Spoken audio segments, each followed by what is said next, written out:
Halo pemirsa GPR TV, dari Sabang sampai Merauke, dari Miangas hingga Pulau Rote. Bertemu lagi bersama saya Mona Azari Nisak dalam program Kominfo Newsroom. Halo pemirsa GPR TV, dari Sabang sampai Merauke.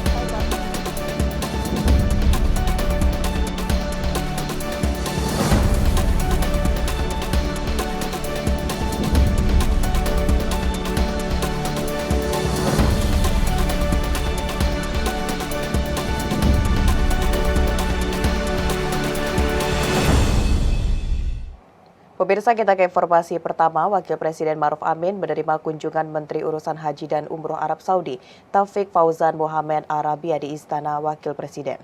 Dalam pertemuan itu, Wapres mengungkapkan harapan masyarakat Indonesia terkait penempatan jamaah haji Indonesia di Mina serta kerjasama perdagangan.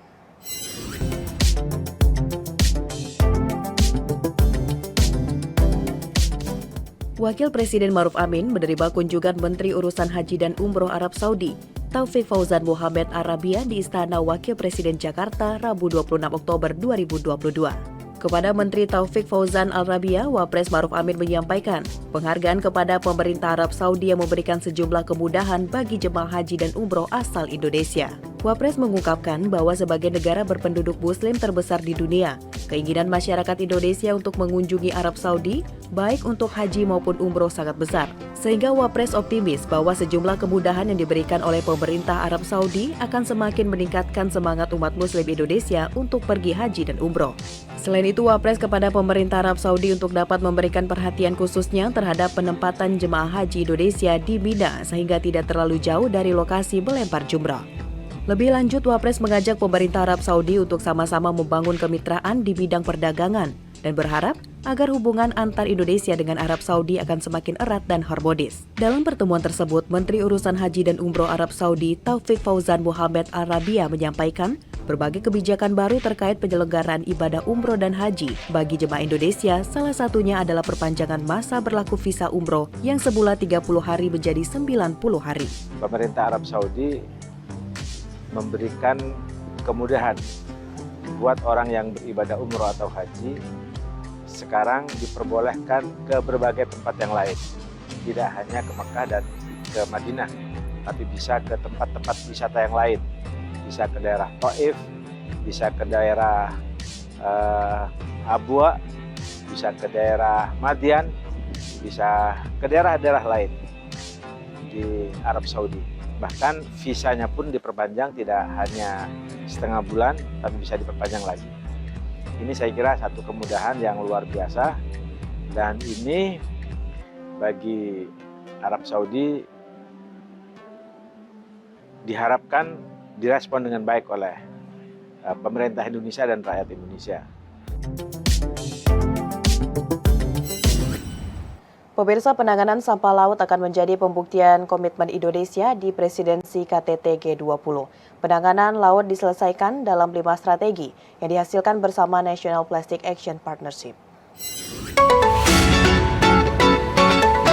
Deputi Bidang Koordinasi Pengelolaan Lingkungan dan Kehutanan Kementerian Koordinator Bidang Kemaritiman dan Investasi Nani Hendiarti mengatakan bahwa Indonesia akan menunjukkan aksi dalam penanganan sampah di laut pada momentum presidensi G20 Indonesia. Acara yang digelar pada Minggu pertama November 2022 tersebut akan menggandeng National Plastic Action Partnership untuk menunjukkan bahwa kemitraan dengan komitmen yang kuat dapat menunjukkan hasil yang lebih baik. Terdapat 5 strategi yang sudah disepakati dalam rencana aksi tersebut, yaitu Gerakan Nasional Peningkatan Kesadaran Para Pemangku Kepentingan, pengelolaan sampah yang bersumber dari darat, kemudian penanggulangan sampah di pesisir dan laut. Ia menambahkan mekanisme pendanaan, penguatan kelembagaan dan peran serta penegakan hukum serta penelitian dan pengembangan juga dapat menjadi poin penting dalam menjalankan strategi rencana aksi. Untuk penanganan sampah plastik, Indonesia sendiri menetapkan target, yaitu melakukan pengurangan sampah ke laut sebesar 70% sampai tahun 2025. Dibutuhkan inovasi untuk meningkatkan capaian yang sudah dilakukan selama 3 tahun terakhir, di mana sampai akhir 2021 Indonesia sudah berhasil mengurangi 28,5%. Bagaimana kita memperlihatkan juga ya kepada dunia bahwa kita tidak hanya berjanji, tidak hanya membuat rencana aksi tapi juga melakukannya. Jadi aksi-aksi kita sudah lakukan ya, itu memang masih perlu ditingkatkan dengan memperkuat tadi kolaborasi, dan ini akan ada nanti event di pertengahan event ini mungkin di minggu pertama ya, November, bersama NPEP tadi. Kementerian Kelautan dan Perikanan menetapkan bulan Oktober sebagai bulan cinta laut. Menteri Kelautan dan Perikanan Republik Indonesia Sakti Wahyu Trenggono menyebutkan, program tersebut diharapkan akan menjadi sumbangsi Indonesia dalam kesehatan laut dunia dan pengendalian perubahan iklim global. Kementerian Kelautan dan Perikanan Republik Indonesia menginisiasi program Bulan Cinta Laut yang merupakan langkah konkret pemerintah dalam mengurangi sampah laut dengan melibatkan nelayan.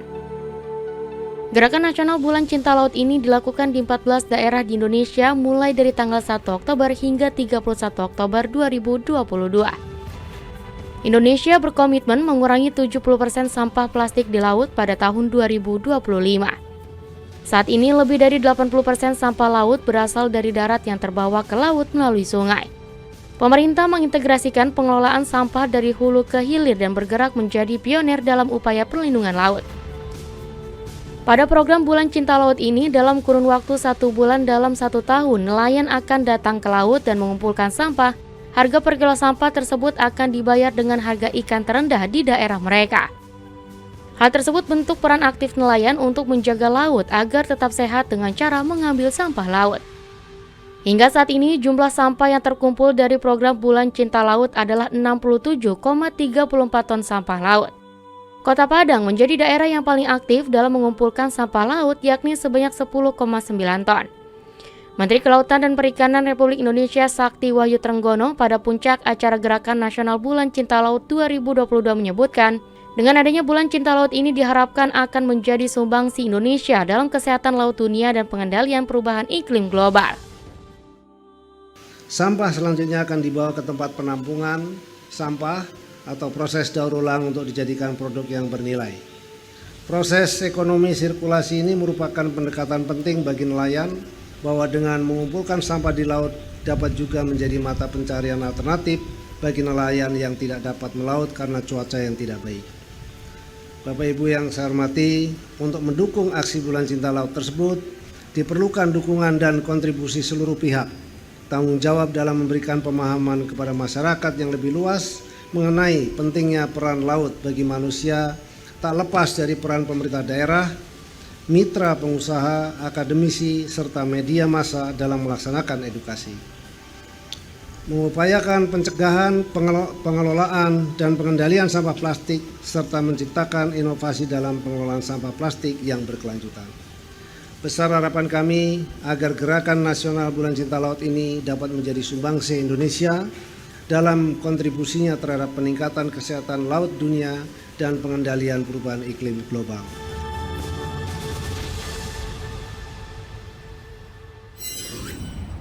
Pemirsa, keamanan siber merupakan salah satu pilar penting dalam menjamin keberhasilan transformasi digital di Indonesia. PLT Sekretaris Utama BSSN Susilo Wibowo berharap penandatanganan kerjasama antara Pemda dengan Balai Sertifikasi Elektronik dapat memberikan dukungan optimal.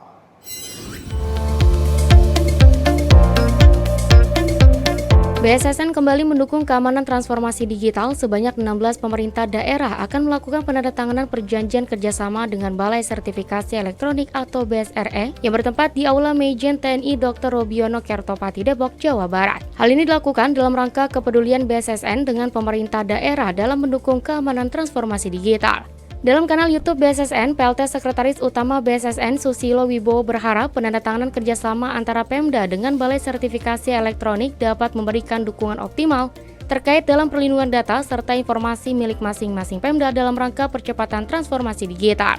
BSSN akan menjamin keamanan cyber nasional dengan terus berupaya meningkatkan kompetensi dan inovasi dalam bidang teknologi cyber guna melindungi keutuhan dan kedaulatan negara dari segala bentuk ancaman di ruang cyber nasional. Itu bentuk keseriusan pemerintah dalam menjamin keamanan siber nasional. BSSN berupaya mewujudkan hal tersebut dengan terus meningkatkan kompetensi dan inovasi dalam bidang teknologi keamanan siber, serta melalui kolaborasi dan sinergi dengan seluruh pemangku kepentingan termasuk pemerintah daerah, guna melindungi keutuhan dan kedaulatan negara dari segala bentuk ancaman di ruang cyber nasional.